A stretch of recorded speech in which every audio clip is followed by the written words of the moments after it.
নমস্কার, আমি চৈতালি। আজ আপনাদের শোনাবো মায়ের কিছু কথা। মায়ের কাছে অনেক দিন বাস করেছি, তা বছর 10 তো বটেই।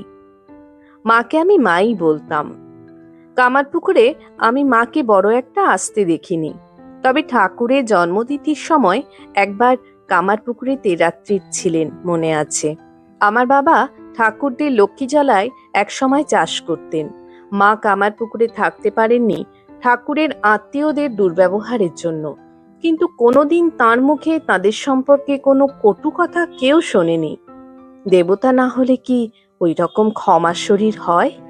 ঠাকুরের ভাইপোরা লক্ষ্মীজলায় ধান চালের ভাগ মাকে কিছুই দিতেন না। আমার বাবা লক্ষ্মীজলায় চাষ করতেন বলে বাবার মুখে আমি একথা শুনেছিলাম, কিন্তু মায়ের মুখে কখনো কিছু শুনিনি। আমি যদি মাকে বলতাম, তোমার হকের জিনিস কেন ওরা তোমাকে দেবে না, মা শান্তভাবে বলতেন, দেখ মা, অমন ঠাকুরই চলে গেলেন, কি হবে ওই দুমুঠো ধান চাল নিয়ে? ওরা যদি নিয়ে সুখী হয়, নিক না।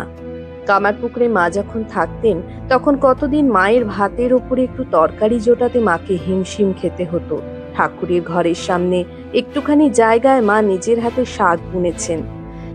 লক্ষ্মী দিদি সেই শাক পা দিয়ে মারিয়ে দিতেন। মা নিষেধ করাতে তিনি মায়ের সঙ্গে খুব ঝগড়া করেছিলেন, অনেক রূঢ় ও কটু কথা মাকে শুনিয়েছিলেন। মা নীরবে সেসব সহ্য করেছিলেন। জয় মা। আজ আমি কচু শাক বানিয়ে ঠাকুর মা স্বামীজিকে নিবেদন করলাম।